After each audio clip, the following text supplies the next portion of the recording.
From WDWNT, the worldwide leader in Disney Parks news, this is ParksCenter.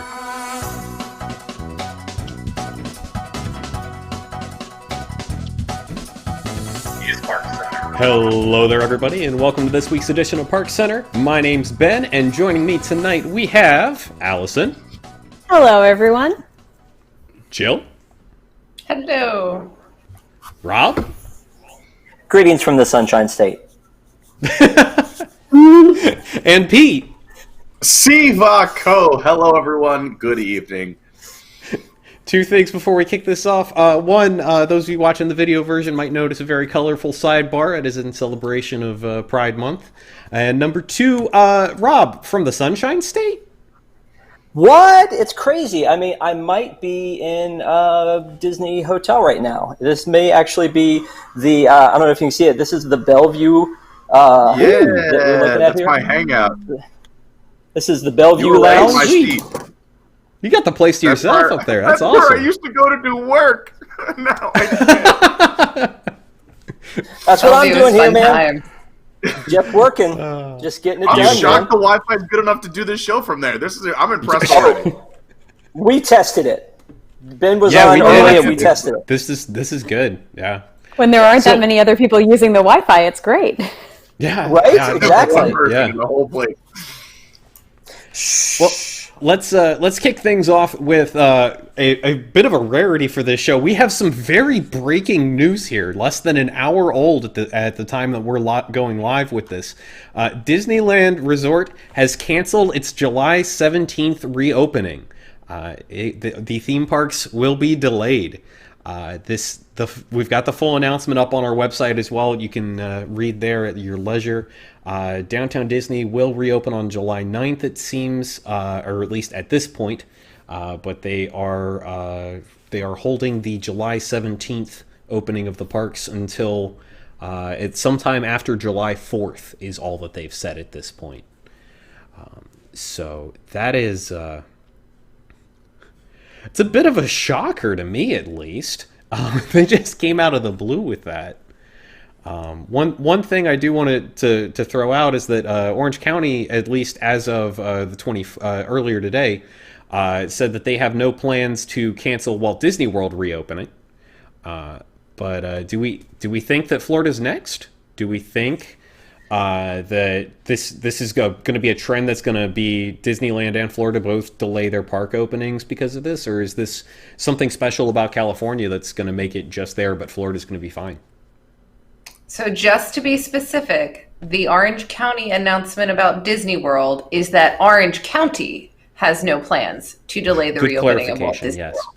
That does not mean Disney doesn't have plans, and that does not mean the governor of Florida doesn't have plans. They specifically said in the tweet that if there are changes in the plans, it is up to Disney and the governor. Orange County has nothing to do with it. So what Orange County said is honestly relatively irrelevant. We all know how our governor stands. If he could have us go to Disney shirtless with no mask and making out with one another, he'd say go to Disney and do it. He's a maniac. So I don't think the state's going to turn this around anytime soon. Listen, I'm actually very surprised California actually pulled the trigger. If you didn't read our stories, there were petitions going on both coasts from cast members to kind of slow their roll with Disney reopening. I just think we're too far here. We've gone too far.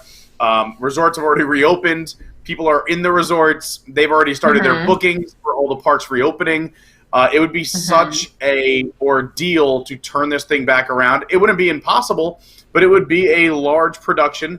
And as it is, Disney can – we'll talk about the queuing system later on, but Disney with large productions doesn't tend to do well under pressure. They like to do it on their own terms and not have everyone bum rush a system. So I don't know. I just think that we've gone too far here. They were able to do it in California before they started taking reservations and opening up resorts. And like I said, our governor here is much more, hey, get out there and test your body's capacity than they are over in California. Yeah, I still think that you could see a reversal, though, not necessarily from the government, but from Disney. And I think as you know, the last 7 days, there have been 3 record highs of new cases in the state of Florida, and that can grow exponentially pretty quickly. We've seen that happen in other places. There's still a lot of time between now and July 11th. And so I think you see in the next 2 weeks, the trends continue to skyrocket. People are going to start canceling trips where they've got hotel reservations booked anyway. And it becomes more akin to California, where canceling the opening is not quite as big of a deal because you're dealing with a local annual pass population in the park anyway. So I think it's just like the beginning of this pandemic, where we're living on a day-to-day, hour-by-hour news cycle. Like that's what we're gonna stay. 15 minutes before this show went live, that's when this broke, right? So anything can happen. Goodness. Well, speaking of things breaking, let's talk about the park reservation system for Walt Disney World. So this went live earlier this week. It tried to. And it tried to. It tried real hard to go live. Wow. They had some failure to launch difficulties there. I think they've had rocket launches that have been scrubbed worse. But this is the thing that kills me about this is that Disney World released an official statement on the glitches that occurred. And a quote, a Disney spokesperson told CBS Money Watch the reservation system had no such glitch. Disney has made the system available Monday, first for people with previous Disney World reservation, ... People who couldn't reserve Monday probably thought it was False. a glitch, but in reality, they were likely trying to book before it was their turn. False. I am here to tell you from personal experience that is incorrect. I was online at 6:50 a.m. Monday morning, waiting with a valid resort reservation, waiting to book my passes. I spent over 2 hours with multiple browser windows open, just trying to be able to even log in to the Disney website. I haven't clicked refresh that many times in a really long time. It was absolutely not functioning. It was no glitch. It was 100% busted. Good. Disney Eventually it software, worked. the little engine that couldn't. Yeah, absolutely. Yeah. 100%. Like, the only thing that would have been better at the end of that statement is like, did you guys try restarting your computers? Yes. Like, as if like, Did you jiggle the plug? did you unplug it and plug it back in? Because that's all you had to do to get a reservation. Just unplug it. Did you plug blow it into the cartridge? in, and it would have worked. Reservation. Yeah. You know, it's a shame though, because Cartridge on out, like- blow into it, put the cartridge Have they back never in. like? Have you not seen any sign up for like a Run Disney event? Have you not seen Shop Disney? Have you not seen Right. anything? Yeah. Anytime more than 10 people go to that website, it slows down.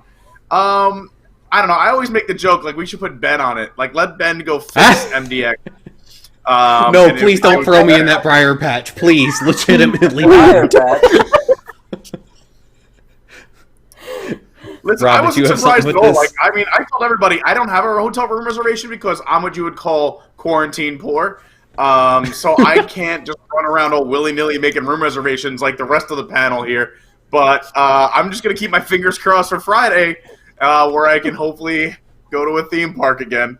I knew this was going to happen. Anyone who thought this was going to be seamless is way more optimistic than I am. And I am I prefer Captain Optimism, actually, not Mr. So yeah, Disney, I mean, at least they made it comical with this statement. I mean, that made me laugh. It gave me a good laugh when I read that. That's absurd. This reminds me of the Skyliner crash. That statement from doesn't Disney reminds me of the BS cover-up excuses they tried to pull with the Skyliner incident that was not a crash, even though there were photos all over the internet of 2 cabs smacked together with glass shattered all over the floor. Like, Jeez. we all saw it happen. Well, at least enough of us. And like I'm seeing in the chat, there are plenty of people that had similar experiences and sat there on MDX for hours on Monday morning. This was not a glitch. And it was It's not funny you should say that. because I had the same thought, and then I also thought this reminds me of Governor DeSantis trying to explain away new cases in the state. That was a Skyliner hug. That's what Disney called that, a Skyliner hug. Gosh. They did not. if we just They did stop not. testing, we won't have as many positive cases. They call It's the only young Skyliner people. unscheduled It's okay. downtime. This is just an unscheduled uptick. That's all. Yep. That's, Yeah. Rob, did you try and get or did you attempt this too, Rob? Since you were on property and you had reservations. So here's the deal, though. We had talked about this on Pressing Issues on Sunday night and talked about the fact that this was going to go down. And I do like to be optimistic like you, Pete. And I was saying, you know what, maybe this won't be as bad as we think it is. And then I woke up on Monday morning to our company chat, and everybody's like, "Have you gotten it? I've got this blue screen. This is Stitch ate my screen." Just back and forth, like everybody talking about how hard it was to Nothing get. but castles. Yeah. Yeah. Exactly. Yeah.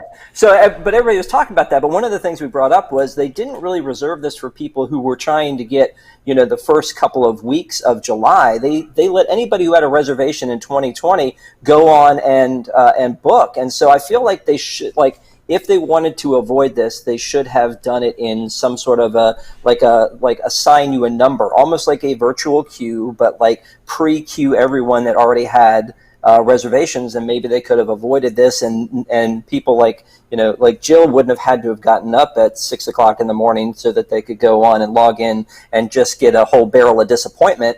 I always like to think that maybe this is the time it's going to be better, but you never know what the system's going to do until the first day. They never know clearly. I feel like there should have been more testing, but I think most people who wanted them probably got them. We were trying to play around with the math and go, look, the reservation system is mostly going to be for people who have resort reservations, right? And if it's the people in those 11 hotels, we added up that there were just under 5,000 rooms. And if you average 4 people per room, that's about 20,000 people. And that should be at least a third of the amount of room that you've got in the Magic Kingdom, not mentioning Animal Kingdom and the others. So there should have been enough for everybody who was in this group. I just don't think they should have let everybody from here until like December 31st book all in one day. Yeah, 100%. The other thing I would say...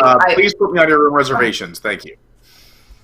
The other thing I will say is that once I did get into the reservation system, I feel like it was moderately easy to navigate. I didn't have any problems booking reservations for myself and my party for the dates that I wanted. Now, apparently Studios is booked out for certain days. Animal Kingdom is booked out for certain days that first week. The thing I am curious about is that booked out for everyone, or are there additional reservations set aside for annual pass holders when annual pass holders go live on Friday? Or is Animal Kingdom, for example, just booked? I'm very curious to see what's going to happen on Friday, and I'm absolutely going to jump in there on Friday morning because I want to book some additional dates outside of my resort reservations, and I want to see would it be an option for me to book those parks with my AP as opposed to booking it with my resort reservation. So I think there's a lot of questions. Like, again, this is like, what's the park capacity? We don't know. I mean, based on the math you were talking about, Rob, there's no reason that specific parks should be booked up at this point. So maybe they are keeping additional reservations aside for the other, because the other 2 groups who haven't been able to book yet are APs, which go live on Friday, and then people with valid passes who don't have a resort reservation, and those go live on, I think, Sunday. So are they just going to say, like, you know what, that first week, sorry, we're booked and nobody else can really come? Or are there additional slots set aside that those groups are going to have access to? It will be interesting to see what that looks like. Well, we actually did put a story out about this. I'm just going to hijack real quick. That it has been confirmed that there's going to be additional park pass reservations for Read the site, Jill. on Friday for the APs. So so on that, you said it, not me. But that has been confirmed at this point. So thank goodness for that, at least. Yes. So that makes sense because, again, the math didn't really quite work out that would have filled up everything, so that does make sense. It's just like a Ticketmaster pre-sale where they have the American Express pre-sale. They're going to hold off like 1,000 tickets for that, and when that's gone, it's gone. It's not like they're all going to be gone. So it does make sense that would be the case, and now I'm very excited that Pete gets to come in and play in the parks. Although only for 3 days at a time. Yeah. They've swapped like fast passes for park days. Like as soon as I go into the park on day one, I'm gonna get on my phone and try and get another day, like I used to do with fast passes after my third fast pass. You're right. You're so right. I Yeah. didn't even think So about now I'm gonna it be that on my way. phone like as soon as I get scanned into the park and be like, get another day, get another day, get another day.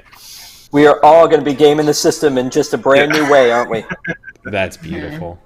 And once again, also if you have room reservations, you can add me, Pete Carney. Hi. Yeah. Well, speaking of fast like passes, What? I was just going to say, I'm just curious, like, what would happen, speaking of, like, trying to game the system? Like, if you have a valid resort reservation now and then you cancel it, do they take away your park passes? Do they leave them? Like, there are all these questions, and I don't think anybody wants to mess with the system right now and lose what they have. But there are so many things I'm curious about how it's going to work. I guarantee if people you have tried out there need to cancel your reservation and have reserved a park already, please tweet at us and let us know at WDWNT what happened to your park reservation and if it's still there or not, because we'd love to know. You know there's But please bloggers don't who've made try and hotel game the reservations. system like that have no intention of going. They're definitely Yeah. going to cancel.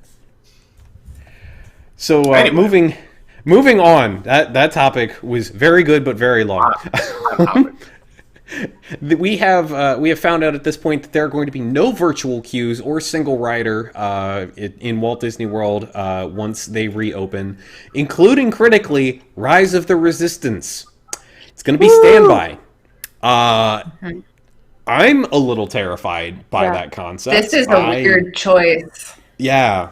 I gotta say, you know, when I'm wrong, I say I'm wrong. And when this first started happening, I thought, oh, this is a chance for Disney to figure out what their virtual queuing system might look like park wide. You don't want people crammed together in tight, like switchback queue spaces. So let's try to figure out, and we'll have a park that's more empty. So if you've got 30% capacity, maybe this is a perfect time to debut virtual queuing for all your attractions. And Jill said she didn't see that happening. She thought the opposite. If you're not in the queue, they're going to be elsewhere in the park, crowding other spaces. And she was 100% right, because not only are we not getting some kind of virtual queuing for all of things, we're getting virtual queuing for none of the things. And I'm a little. I find it really weird. Go ahead. I was just going to say, I'm not sure that. And Jill could probably talk about this too, that the virtual queue system for Universal has actually helped anything about the congestion, because you still have to stand in a huge line when you come back sometimes. I mean, there are ways that they can help it, but it gets a little convoluted up by Hagrid's with that virtual queue, don't you think, Jill?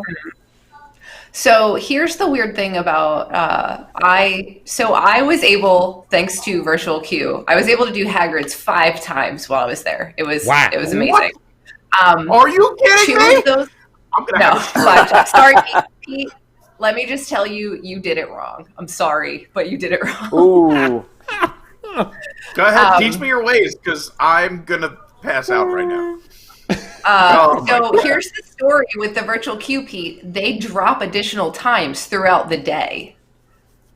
Every, on the half hour, they drop additional queue times. So you could have gone in and changed your queue time throughout the day. Once you get the queue time, you don't have to keep it. You can change it. Anyway, so weirdly, there was one time where Jason and I rode Hagrid's, and we waited. The virtual queue was backed up.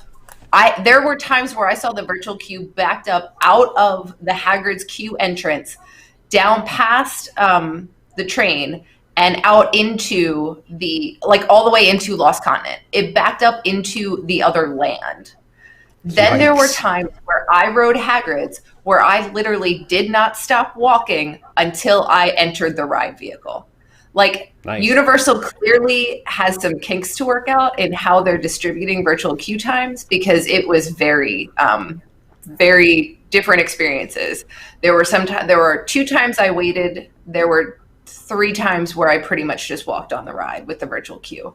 But Universal is absolutely, like, Universal is introducing virtual queue for several other rides.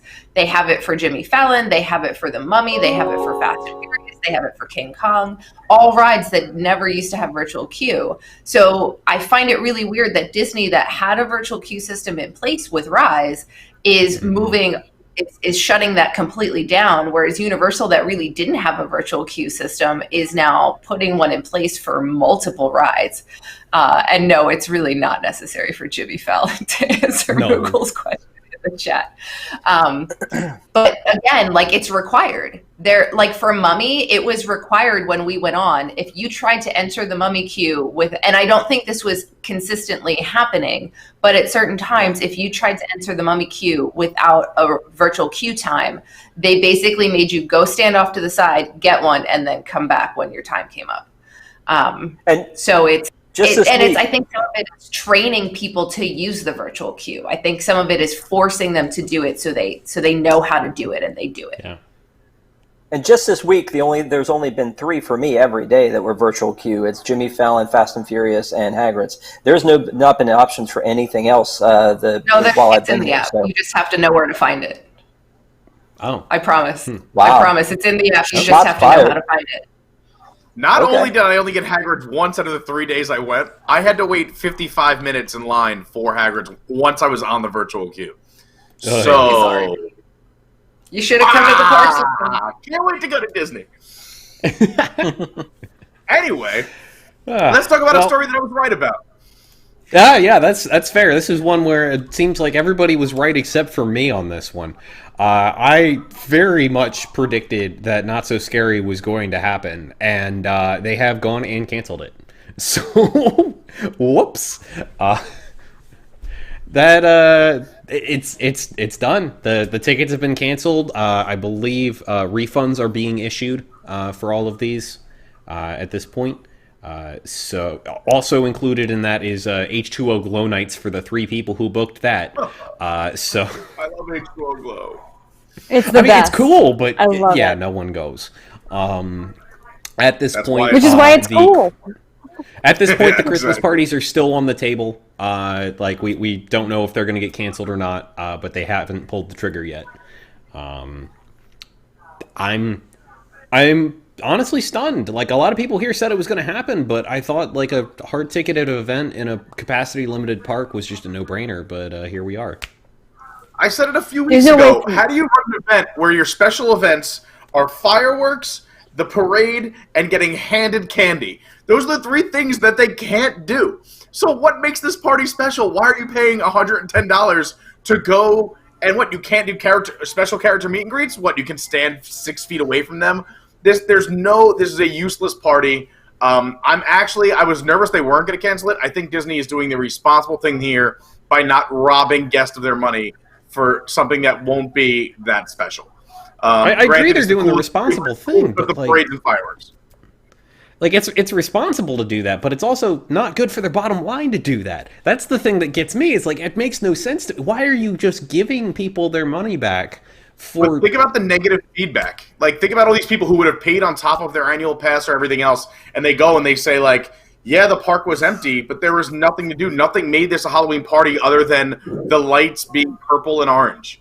Like, really, and characters and some costumes. But, like, is that worth $110 a ticket? It gives people a chance to dress up and take pictures in the park. But, again, $110 a ticket. The only other way I saw them doing this was severely discounting it down to like $40 and saying you could walk around in your costumes and take pictures from a distance with certain characters. And you'd probably get a good amount of people who would do that for $40 or something like that. But it's just robbery. The whole point of the party, you're taking away all the main elements of the party. So to charge the same amount, it would be just so irresponsible, and I think the blowback would be tremendous. Disney trying to rob people during this pandemic. Like, that's really what it would have been. So they did the right thing, in my opinion. There's no way I can comment on this without letting it slip into like the next topic. But what's surprising to me about this is, like, I thought like pretty much every party, dessert, and festival would be canceled, but like Food and Wine is still on, and so That's what's really surprising to me. I don't know how they're going to do that in a socially distant way, and it almost seems easier for me for them to do that in a party situation where it's even easier to limit capacity, and be more creative about the character experiences, or like shows being different places or streetmosphere that you have, something like that. But yeah, I don't know how they're going to do. Can I not this, tell but Food and Wine. To segue into Food and Wine, can I tell you how excited I am to go to Food and Wine in a park with reduced capacity? It's gonna be so good. It's gonna be like it's gonna take away all the things that have made Food and Wine so kind of miserable in the last several years. Is just you're not gonna be able to have World Showcase slammed with people because they're absolutely controlling park capacity. They're spreading things out. Like, I had a great time at Universal because of the reduced crowds. You put that into a context where the crowds are such a massive problem all the time. I'm excited to see what Food and Wine is going to be like. And sure, we're not going to have Eat to the Beat. But honestly, like, I can't tell you the last time I happened to be there when there was a good Eat to the Beat, like when there was an Eat to the Beat concert performer that I care. I just don't go at the right time. I'm not saying there aren't good Eat to the Beat performers. I'm just saying I'm not there.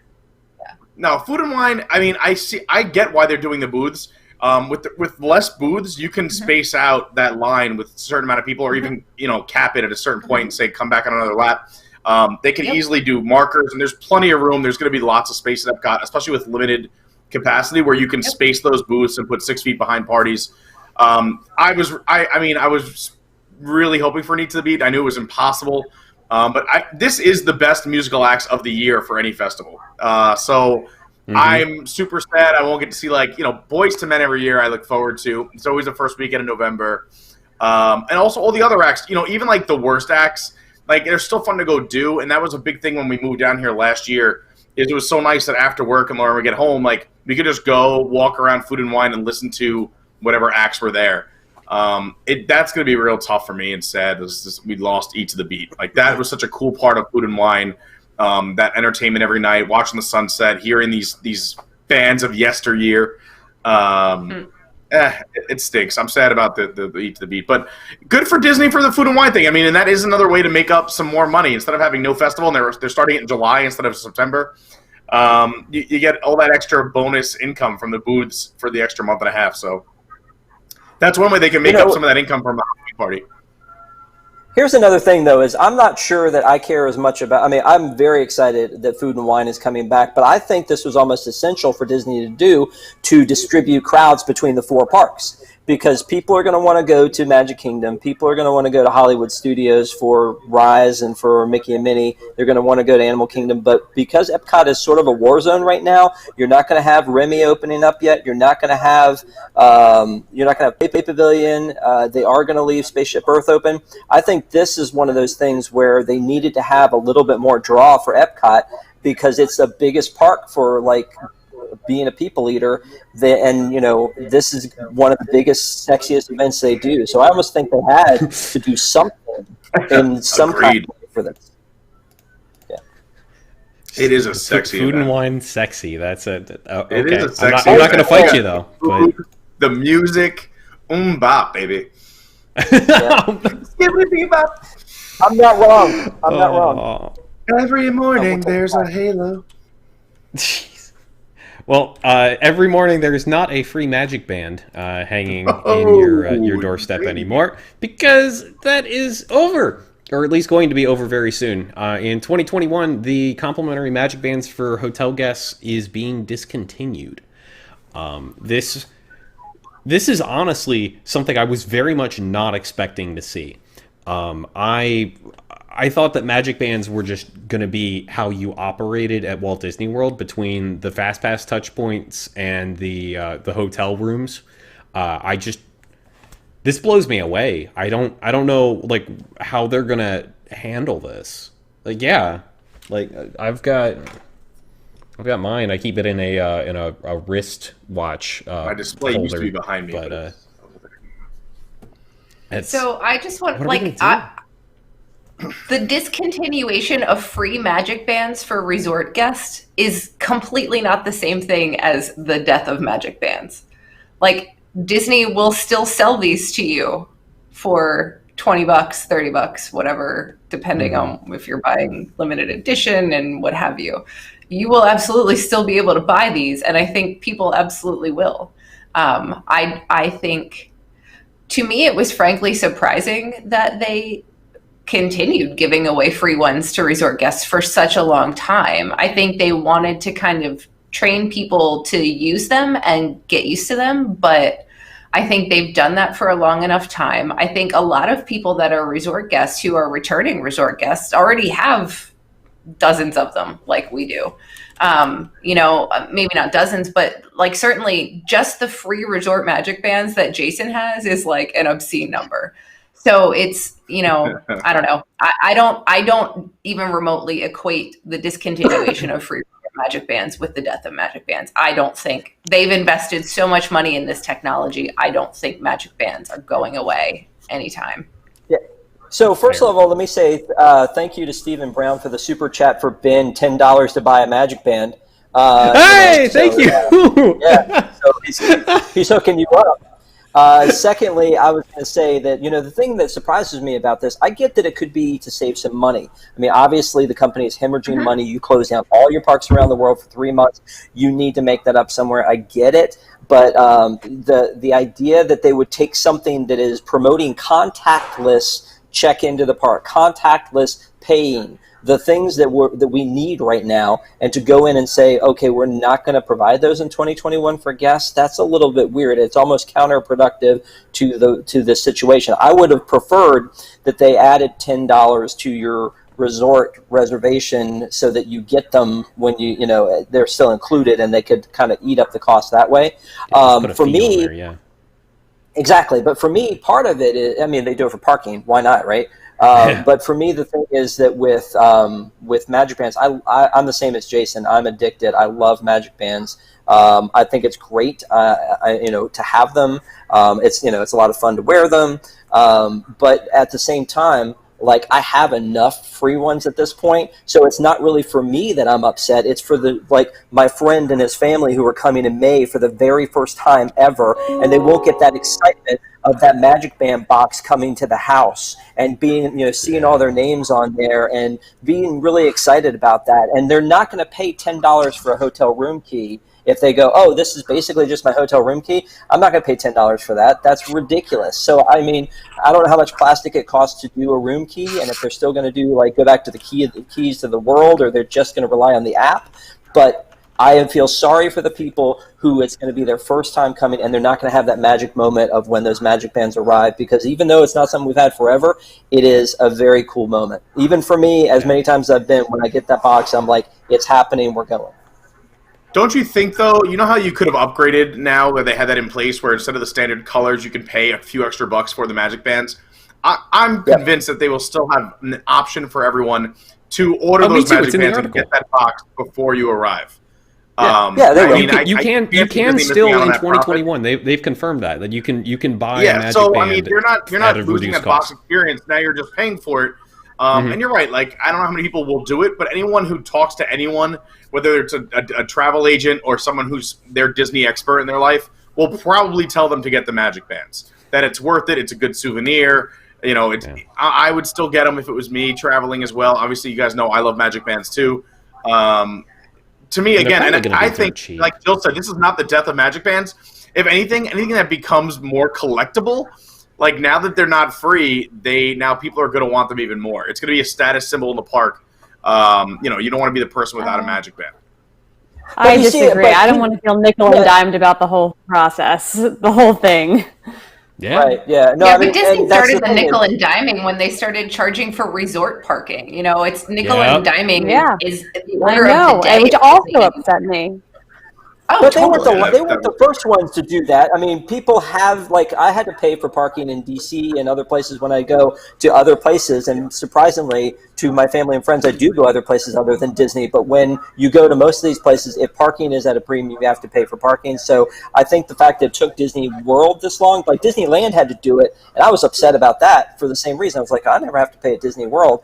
That part of it, I get that it kind of sucks they added that. But Pete, I do think that you and I will still buy them, add them to our resort. No doubt. But I think those first-time people will not see the value in it until they won't see the value in it. And I think that was, again, one of those just nice little things that said, hey, this trip I'm about to take is a little bit extra special, and it's a little bit more than we've ever done, and we paid more for it than we do for most trips. But look, like this is magical. This is cool. And so I don't they'll think see that value, and they'll sell them in the parks. Is that they'll see it when other people are using them to get into the park. When fast passes do come back, they're going to be using that again. When you go to get your photos taken in your photo pass, they're going to use it there. Yep. I mean, you'll see the value once you're in the parks. And honestly, I'm okay with. I hate saying that I'm okay with Disney charging more money for something, but like Jill said, I'm shocked these were free for so long. This was only a matter of time. This is a large expense that they were laying out. Like Rob said, they were hemorrhaging money. Like, if they have to figure out a way to save a little bit and make a little bit at the same time, MagicBands makes the most sense. I'd rather that than upping the price of popcorn $3 across the board or something like that. Do something that this is a luxury. You may as well pay a few extra bucks for it.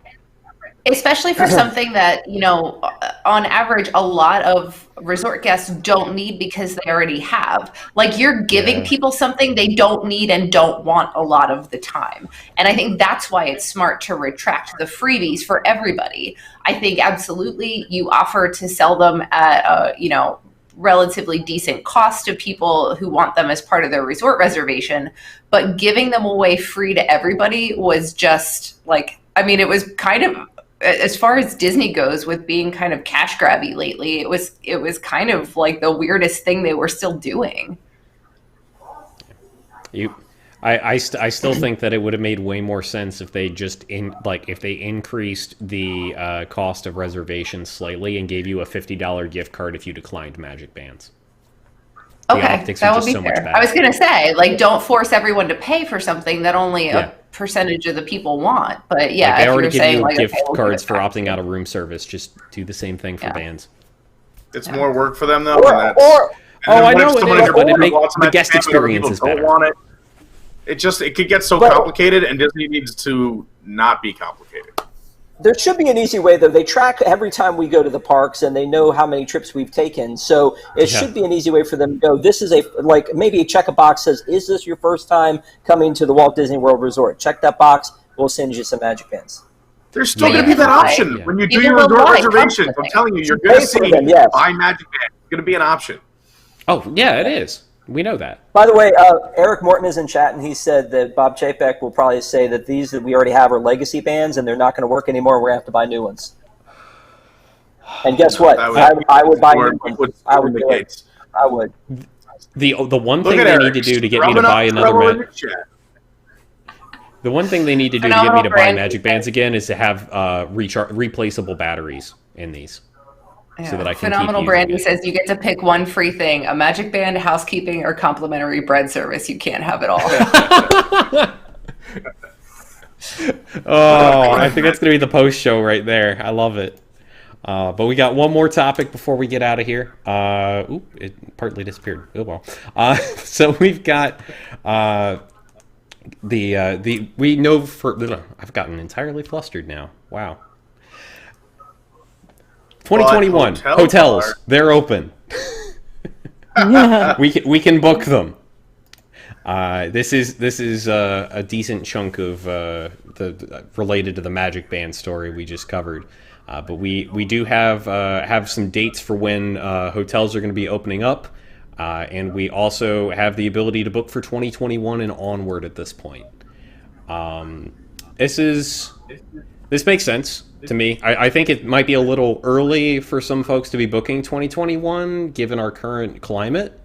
But if you want to, 6 months out is a perfectly normal amount of time to book a Disney vacation. So I know I've been looking because I'm definitely not able to go as soon as everybody else is on the panel is able to go, mostly because my husband still has us locked in a tower. So I've been like checking like daily, like when can I get on the website and kind of plan my next vacation, even if I have to end up canceling it depending on like what's going on 6 or 8 months out. I'd rather just have the reservations booked. So I'm pretty thrilled this has finally become a thing. Yeah.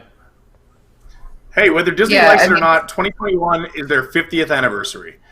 They can't delay that and be like, well, we actually opened in 72. So it's still a special year. It's still going to be the 50th. So I get it why people are excited to book their rooms. And like Allison said, the worst case scenario, if there's a relapse or just as bad, you cancel. But you may as well as lock those rooms down now. And then on best case scenario, there might be a vaccine by the time you come down. And also there's going to be maybe Disney announcing more things that they're doing for the 50th. So I totally get it. If I was out of state, I would be booking as well and just hoping for the best. And then you hope and pray that everything works out. And then you go from there. Yeah. Like you said, you can always cancel.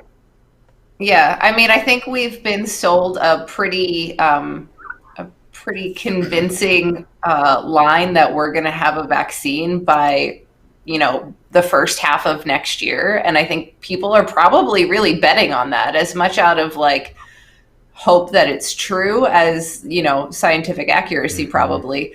But yeah, and next year is the 50th. And somebody in chat said you can delay the celebration, but I mean, Disney World's anniversary, the Magic Kingdom anniversary, is the day it is. You can't delay the day it is, and you can't delay the fact that people are going to want to be there, and having it on some other day other than the actual anniversary of October 1st is not going to work for people. So, I think there's a lot invested in having the anniversary events go on and having people book those trips and be there for next year. I think Disney's really hoping that next year will help them recoup a lot of what they've lost this year. Yeah. Yeah, and I think that a lot of us already learned that, and I know that Jill had a quarantine birthday, and that my son had a quarantine graduation, and as much as you can say, hey, we're going to postpone, and once we get like out of this, we'll give you a proper celebration.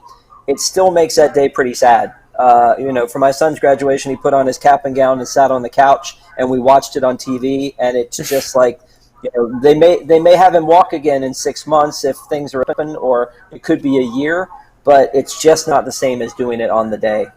So, and if Disney has a quarantine birthday and the doors are open, I will be there to celebrate. Mm-hmm. Oh, Disney has a quarantine birthday. That's sweet. Oh. Oh. Well, on that thought, we are going to call it a night here. Thank you, folks, for watching. Big thank you to all of our WIGS members out there, the WDWNT Interglobe Society members. You can join us over at patreon.com/WDWNT. For as little as $2 a month, you can help support this show, get access to our post shows, this one is coming up in just a moment, as well as the post show for News Tonight, access to the entire podcast backlog, including the podcast parades, and I will not stop beating that drum because they are so good. And a whole bunch of other benefits, including some neat new ones that we're going to be rolling out in the not too distant future. So that is patreon.com/WDWNT. That is going to do it for this week's show. Like I just mentioned, we're going to stick around for the post show. Otherwise, we will see you all next week. See you, folks. Bye, guys. Bye. Wash your hands, please. Wear your mask.